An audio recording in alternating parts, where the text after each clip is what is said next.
Je suis Delphine Zanelli, conférencière et créatrice de la méthode Lead for Impact. Bienvenue sur l'entreprise de demain, le podcast qui vous donne les clés et l'énergie pour transformer vos managers en leaders, pour faire de votre entreprise un lieu attractif et performant. Chaque semaine, nous plongeons dans les sujets qui comptent vraiment. Ici, pas de mode d'emploi ou de modèle hors sol, mais des clés concrètes expérimentées en entreprise. Des discussions profondes avec des pionniers et experts variés pour nourrir votre réflexion et vous déculpabiliser. La perfection n'existe pas, les chemins sont multiples, c'est l'action qui compte. On y va ?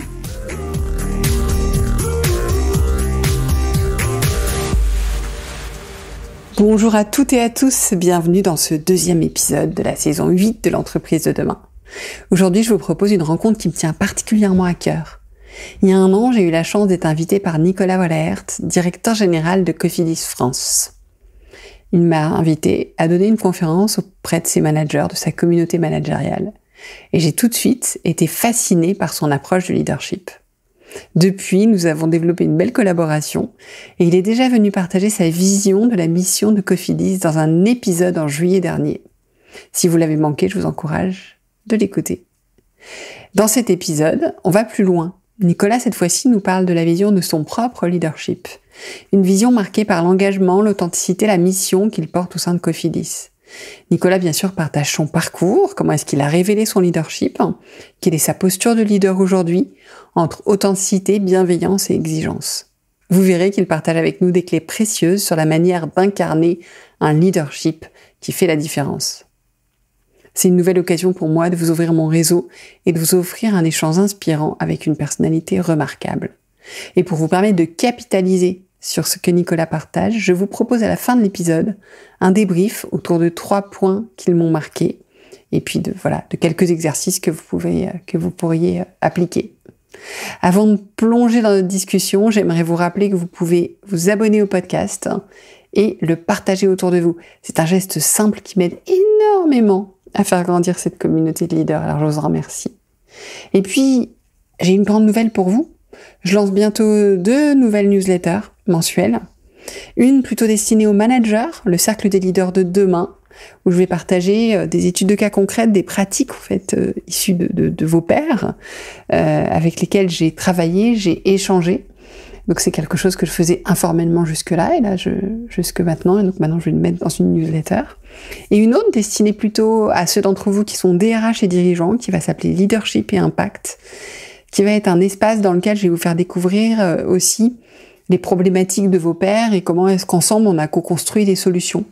Donc des pairs que je rencontre, à la fois des clients, à la fois dans les conférences que j'anime ou autres. Donc abonnez-vous sans attendre pour ne pas passer à côté. Vous avez tous les liens dans les notes de l'épisode. Et je vous laisse maintenant en compagnie de Nicolas.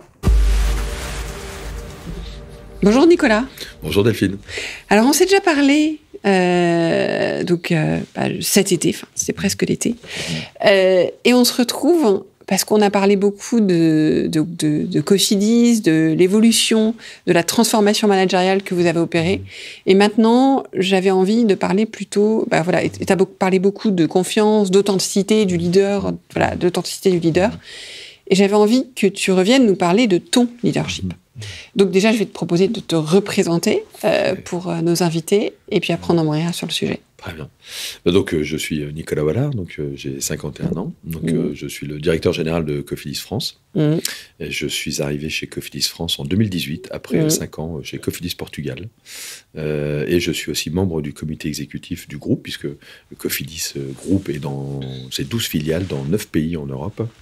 Et j'ai la casquette aussi de coordinateur du déploiement du statut de société à mission pour le groupe, puisque, je te l'ai dit aussi la fois dernière, nous venons de basculer, d'intégrer dans nos statuts la qualité de société à mission. Merci pour cette présentation. Alors Nicolas, quel leader es-tu ? Faudrait demander à mon équipe.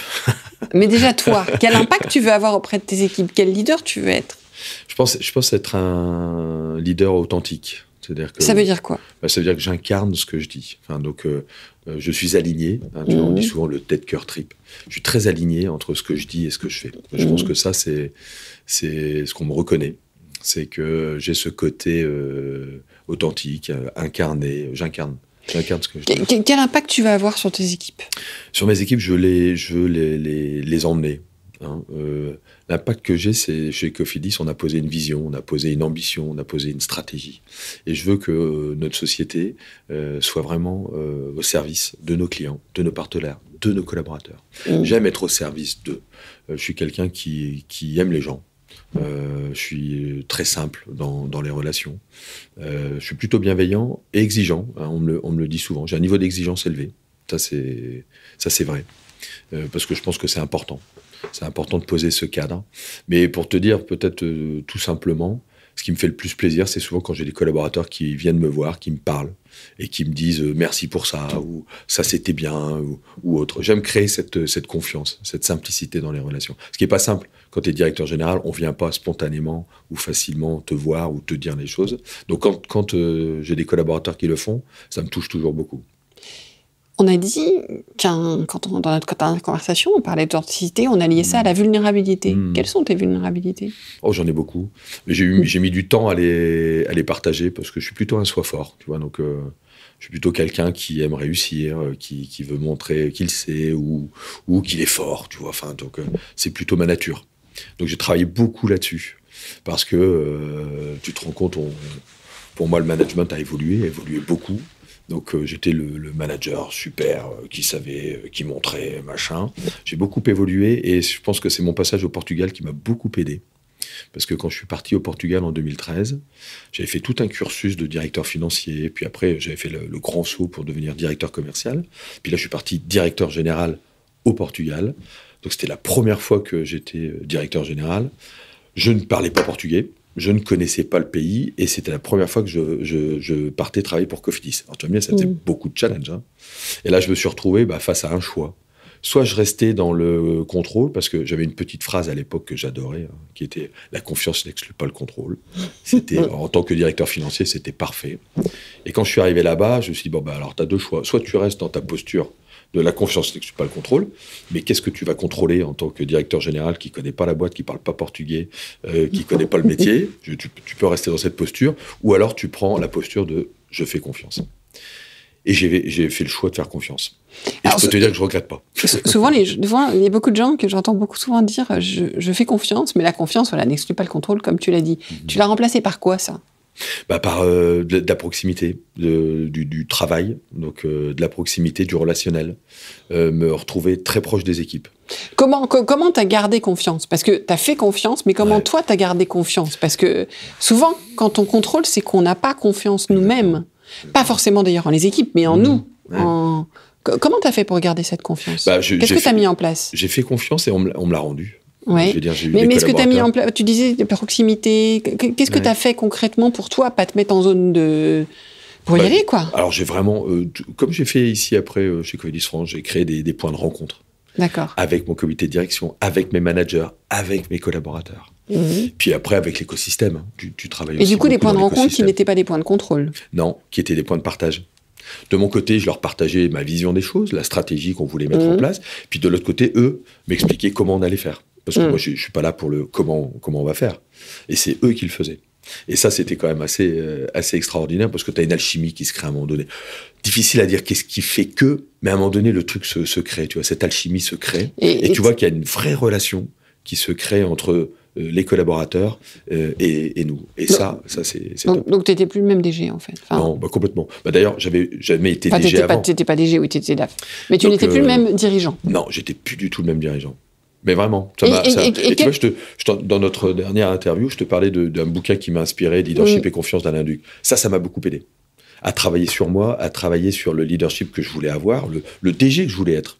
Parce que dans toute ma carrière, c'était une ambition de devenir directeur général. C'est ça qui m'a aussi poussé, guidé pendant des années. Puis quand je suis arrivé au Portugal, ça y est, j'étais directeur général. Et le sujet maintenant, c'était pas ce que j'allais faire après. C'était quel directeur général tu voulais être. Et c'est là-dessus que j'ai travaillé. Ouais. Question qui peut se poser à un manager de première ligne aussi, hein, parce qu'en fait, dès qu'on prend la fonction... C'est valable à tout niveau de management. Et est-ce qu'il y a d'autres vulnérabilités? Est-ce que tu as eu des embûches en chemin et où tu en es aujourd'hui? Oui, des embûches t'en as, puisqu'à partir du moment où tu donnes ta confiance, t'as certains qui en profitent. Et donc, ce côté de dire, là, j'aurais peut-être pas dû, oui. Mais tu sais, alors t'es pas retombé dans le contrôle. Non. Alors j'ai un principe de base maintenant. C'est que tu fais pas subir à 90% des gens ce qui pose problème pour les 10%. Ça, c'est une chouette phrase qu'on devrait s'appliquer partout, parce que je me fais encore la remarque récemment sur d'autres sujets, que souvent on subit le mauvais comportement de 10% des personnes. Exactement, sur des sujets là qui n'ont rien à voir avec... Voilà, complètement. Mais ce que je viens de dire là, c'est valable dans l'entreprise, mais c'est valable partout. On prend souvent des décisions pour les 10% qui posent question. Ouais. Et tu pénalises pour ça, les 90%. Ça, je m'en refuse. Clairement. Non, donc, je suis très attentif à ça. Mais c'est pas évident parce que ça a des implications. Ouais. Moi, le cas de figure, c'était pour réserver un restaurant aujourd'hui à Paris, il faut mettre une empreinte bancaire dans les 3/4. Pourquoi ? Parce qu'il y a quand même 10% de personnes qui se permettent de les planter 1 heure avant. Sans les prévenir. Ou sans les prévenir. Et en fait, je me faisais la remarque, je me dis, voilà, on est contraint dans un système que je respecte et que je comprends, parce que je te disais, les conséquences peuvent être importantes. Pour un restaurant, une table qui annule, ça a des conséquences importantes. Donc, voilà. Donc en fait, c'est vrai que... Donc quels ont été quand même tes remparts pour tenir cette ligne de conduite ? Parce que c'est bien, je pense que beaucoup de gens ont envie de l'adopter, mais...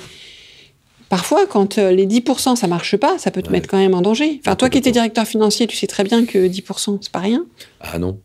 Il faut vraiment te battre. Tu combats cette idéologie du contrôle. Souvent aussi, je dis, j'aime bien combattre l'idéologie de la peur. Parce que travailler là-dessus, c'est travailler sur un cadre contraignant pour justement dire, on va éviter que ces 10% nous embêtent ou essayent de perturber les choses. C'est lutter contre ça. Je vais vraiment te dire, c'est lutter contre ça et te dire, pense aux 90%. Mais ça veut dire aider. Qui de toute façon te font confiance et font confiance à l'entreprise. Mais ça veut dire aider tes managers aussi, parce que tes managers sont dans le même cas de figure. Complètement. Tu sais, on dit souvent, il y a une expression, chasser le naturel, il revient au galop. Faut effectivement lutter contre ça. Pour ça, il faut bien se connaître. Tu vois, tout le travail que tu fais de coaching, d'accompagnement, il est extrêmement important. Ça, je t'en ai pas parlé, mais avant de partir au Portugal, on m'a proposé un coaching. Au début, j'ai pas besoin. Puis finalement, je l'ai fait. Et au début, les premiers résultats, je dis, mais non, c'est pas moi. Donc, en tant que bon directeur financier, je contestais chaque résultat. Avec des preuves, je disais, mais non, c'est pas bon. Tu vois, ce côté, mais non, c'est pas possible. Non, je suis pas comme ça. Non, pas ceci, non, pas cela. Et là, mon coach a été très bon, parce qu'au début, il dit, d'accord, ok. Puis il est revenu sur chaque truc. Et à la fin de mon coaching, je me suis dit, on a bien fait de le faire. Parce que comme ça, j'ai pu identifier les zones où je suis pas à l'aise ou moins à l'aise. Donc, tu apprends à repérer et les accepter. Et les accepter. Parce que c'était ça le sujet. Après, tu sais, je suis aussi convaincu que tu ne te changes pas, ton moi profond, tu le changes pas. Non. Par contre, tu apprends à le connaître et tu apprends à identifier les petits signes qui vont dire attention, là tu vas tomber dans ce que tu veux plus. Et puis ce que je trouve intéressant, c'est que si tu le partages avec tes équipes, parce que c'est aussi ça l'authenticité, c'est de le partager. L'authenticité, c'est pas de dire tout haut ce qu'on pense. Non. L'authenticité, c'est de rentrer en connexion avec l'autre, donc de partager vraiment qui on est, donc de partager ses vulnérabilités. Et beaucoup de managers que j'ai accompagnés me disent qu'une fois partagé, en fait, voilà, on peut dire à nos équipes, ok, si tu me vois agir comme ça, tu lèves la main. Exactement. Parce que je veux pas être comme ça, mais je vais continuer à l'être, puisque tu ne changes pas ta nature profonde. Et tu sais, donc ça c'est ce que je travaille aussi, c'est ce que je cultive, et je pense, mais tu pourras interroger mon équipe, on cultive vraiment ça au niveau du comité de direction. Il y a une vraie confiance, parce qu'il y a un vrai partage, parce qu'on se connaît. Et je les connais, et ils me connaissent. Ils savent très bien mes points de force ou mes points d'attention. Et donc, on en rit même. Tu vois, au bout d'un moment, une fois que c'est partagé et que c'est dit, tu peux même en rire. Ouais, tu peux même le pointer, en dire arrête là-dessus. En rire, est-ce qu'aussi ils en jouent le jeu ? C'est-à-dire, jouent le jeu dans le sens, est-ce qu'ils viennent en support ? C'est-à-dire de dire, ok, on se complète en fait. On sait que... parce que je pense que c'est important ça aussi. Je donne beaucoup d'autonomie parce que je responsabilise. Moi, j'ai la chance d'avoir une équipe formidable qui est responsable, professionnelle, engagée, qui aime leur boîte. Donc, une fois que tu as posé tout ça, on se complète. Tu vois, ça a été dans ma carrière un moment fort que j'ai envie de te partager. Parce que, tu vois, longtemps, j'ai été directeur financier. Et après, j'ai fait cette bascule de directeur commercial. C'est quand même un saut important. Oui, bien sûr. Et je l'ai fait dans la même entreprise. J'étais chez Monabank, une banque en ligne du groupe à l'époque.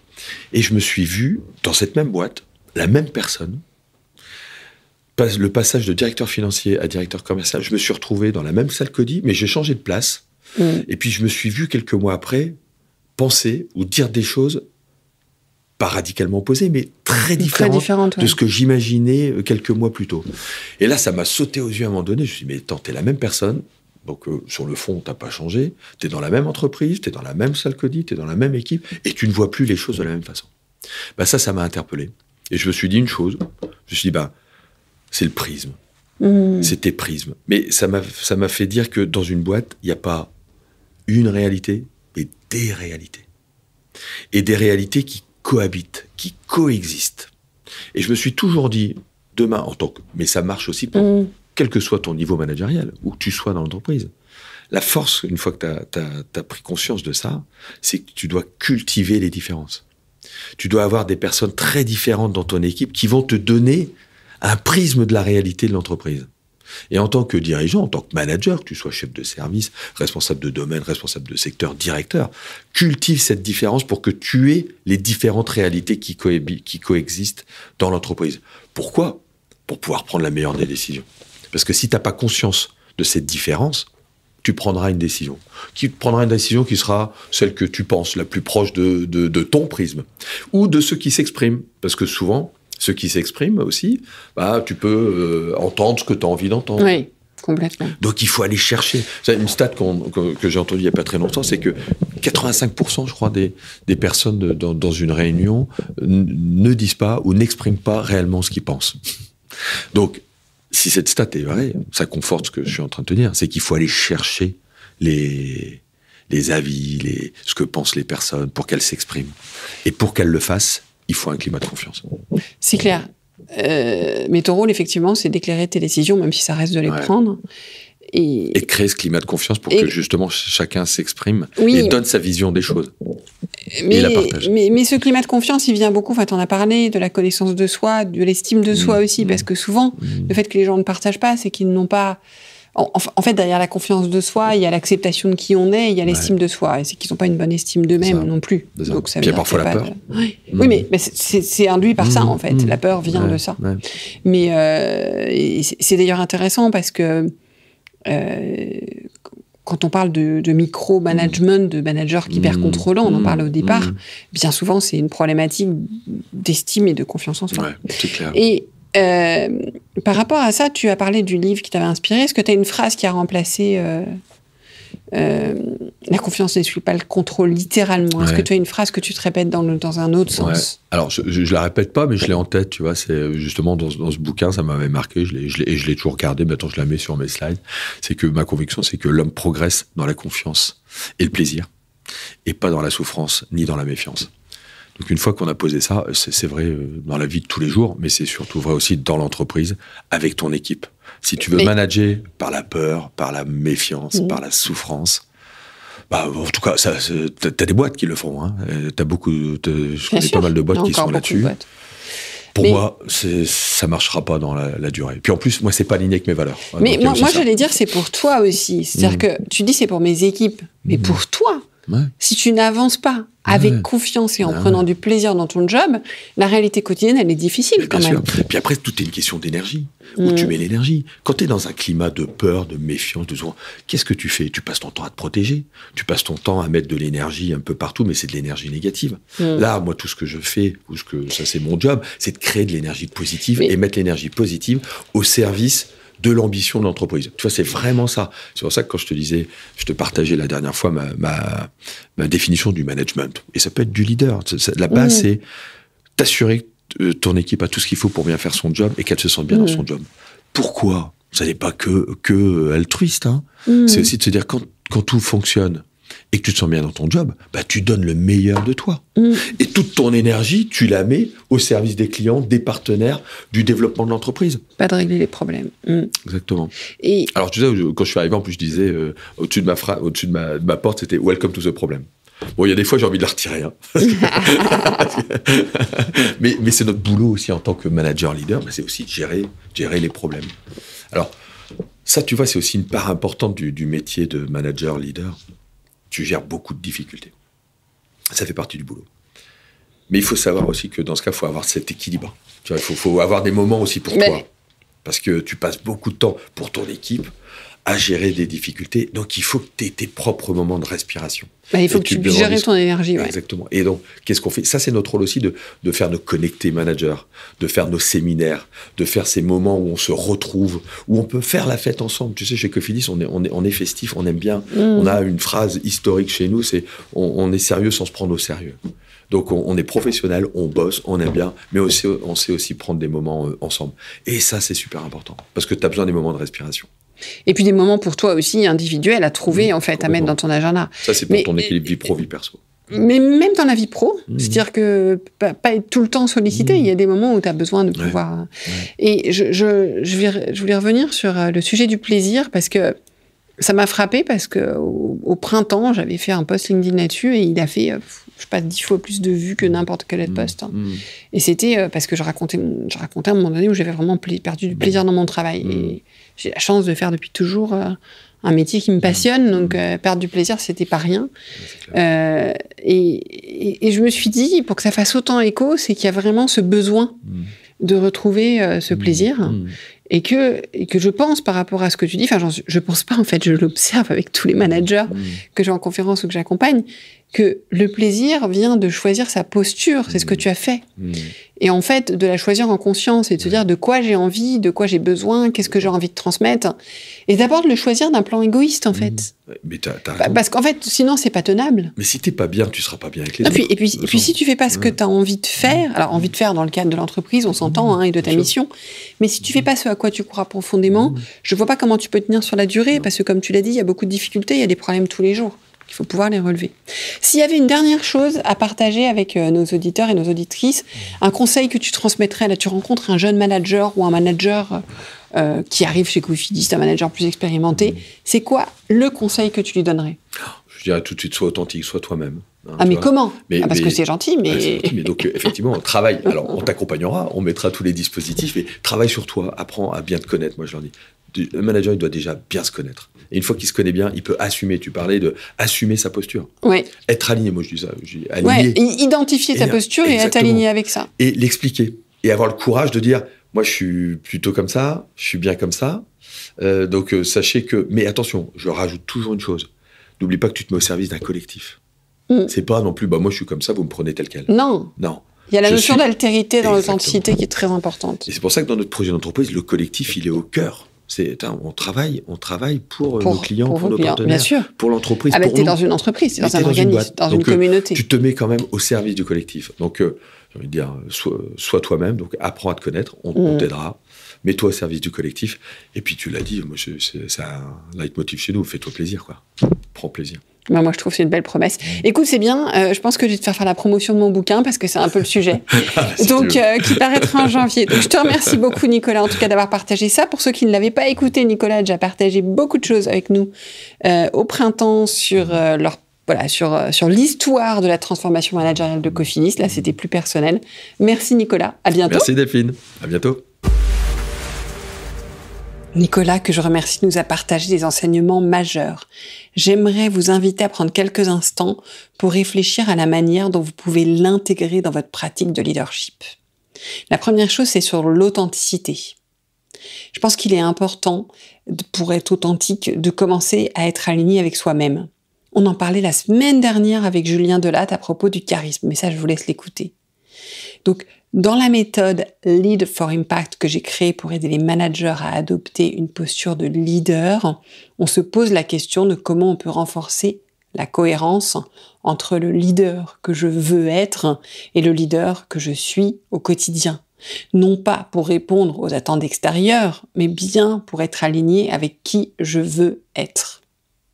Le deuxième sujet, c'est la confiance. Nicolas fait un choix courageux en décidant de faire confiance à ses équipes, même dans des moments où le contrôle semblait la voie la plus simple.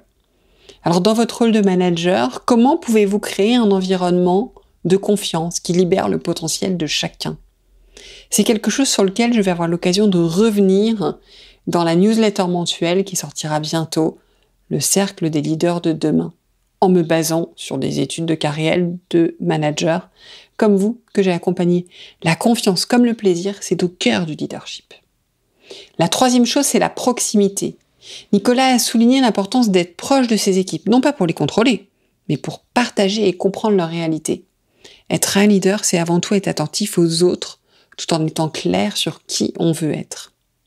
Donc encore une fois, on n'est pas dans « je deviens le leader dont mes équipes ou le manager dont mes équipes ont besoin et je suis proche d'eux pour ça ». Non, je deviens le leader que je veux être, mais j'ai la proximité avec mes équipes qui me permet de comprendre leur réalité et d'adapter mes actions pour être le leader que je veux être pour eux.